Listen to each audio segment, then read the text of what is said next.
এখন তো ছেলেরা বাইরে যেতেই ভয় পাচ্ছে, যেটা আমাদেরকে ড্যারেন্স আমি বলে গেল, এটা তো বড় লজ্জা, তো আমাদের জন্য কিছু হইতে পারে না। লেভেল 3 করা অনেক কোচই বাংলাদেশে আছে, তারা ডাইরেক্টলি কেউ ওইভাবে ন্যাশনাল টিমের সুযোগ পায়নি, বাট হিজ লাকি যে ও সুযোগটা পেয়েছে। বাঙালি ছেলেরা বাংলাদেশ টিমে কোচিংয়ে ঢুকবে, সেটাই আমরা চাই। বাঙালি একজনকে নিলে সালাউদ্দিন ইস্তেফা দিবে কেন, সেটাও তো একটা কথা না। সুজন ভাই, আশরাফুলকে জাতীয় দলের ব্যাটিং কোচ করা হয়েছে, এর পাশাপাশি আমরা জানি যে সিনিয়র সহকারী কোচ সালাউদ্দিন ভাই, তিনিও আসলে বিসিবির যে পদ অর্থাৎ কোচের পদ, সেই কোচের পদ থেকে পদত্যাগ করছেন। এই দুটো বিষয় অর্থাৎ আশরাফুলের কোচ হওয়া এবং সালাউদ্দিন ভাইয়ের পদত্যাগ, এই দুটো বিষয়কে আপনি কিভাবে দেখছেন? আশরাফুলের ইনক্লুশন ডেফিনেটলি, আশরাফুল হয়তোবা ক্রিকেটার হিসেবে দারুণ ট্যালেন্টেড ক্রিকেটার ছিল, no doubt about it. Level 3 করছে, এই কথাটাও আমি আশরাফুল একটা ইন্ডিভিজুয়াল লেভেল 3 করছে 3 বছর আগে, আমরা 19 বছর আগে করছি আসলে। তো লেভেল 3 করা অনেক কোচই বাংলাদেশে আছে, তারা ডাইরেক্টলি কেউ ওইভাবে ন্যাশনাল টিমের সুযোগ পায়নি, বাট হিজ লাকি যে ও সুযোগটা পেয়েছে। সেটার জন্য হ্যাটস অফ, যে ডেফিনেটলি আশা করি আশরাফুল ভালো কাজ করবে, ওর মধ্যে প্রতিভা আছে, কাজ করার অ্যাবিলিটি আছে।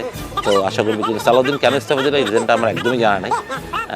যদি আমি কালকে শুনলাম যে আশরাফুলকে ব্যাটিং কোচ হিসেবে নিয়োগ দিচ্ছে, তাহলে সালাউদ্দিনও মনে হয় ব্যাটিং কোচই ছিল হয়তো বা, তাহলে এক পজিশনে দুজন হয়ে যেত, অথবা সালাউদ্দিন এই জিনিসটাকে এত ভালোভাবে নেয়নি বলে হয়তো ইস্তেফা দিয়েছে।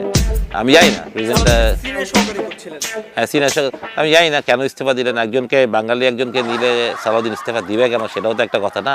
সবাই মিলে আমরা কাজ করতে, প্রবলেমটা কি? আশরাফুলের কাজ করতে, সালাউদ্দিনের কাজ করতে, but definitely Salauddin have something, এত যথেষ্ট এক্সপিরিয়েন্স একজন মানুষ, এক্সপিরিয়েন্স একটা কোচ, নিশ্চয়ই কোনো রিজনস আছে ইস্তেফা দেওয়ার, এই জন্য দিয়েছে। বাট আমি মনে করি যে মানে বাঙালি ছেলেরা বাংলাদেশ টিমে কোচিংয়ে ঢুকবে, সেটাই আমরা চাই। আশরাফুলকে গুড উইশেস, যাতে ও ভালো কিছু করে।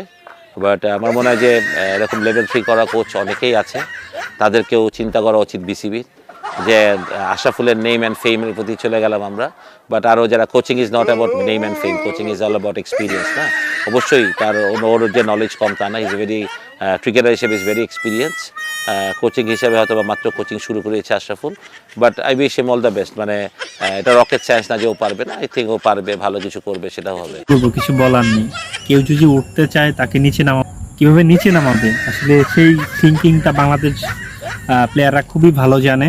সাবেক যে প্লেয়াররা, এই হচ্ছে সুজন ন্যাশনাল টিমের আশেপাশে এর আগে সব সময় ছিল।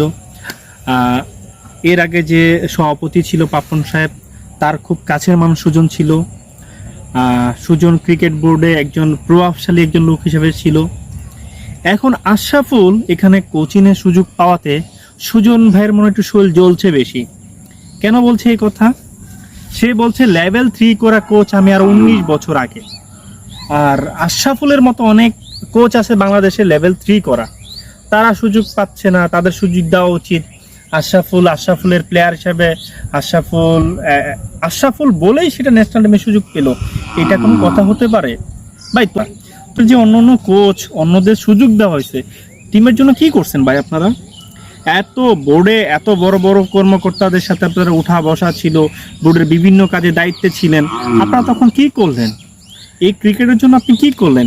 আজকে বোর্ডের বাইরে আপনি কাজ করছেন, অন্য জায়গায় কাজ করছেন, এখন আশরাফুল বোর্ডের হয়ে কাজ করছে, আশরাফুলকে বোর্ড নিয়ে আসছে, সেখানে আপনাদের এখন শরীর জ্বলছে। কেন ভাই শরীর জ্বলবে? আপনারা তো ইতিপূর্বে ছিলেন নাকি?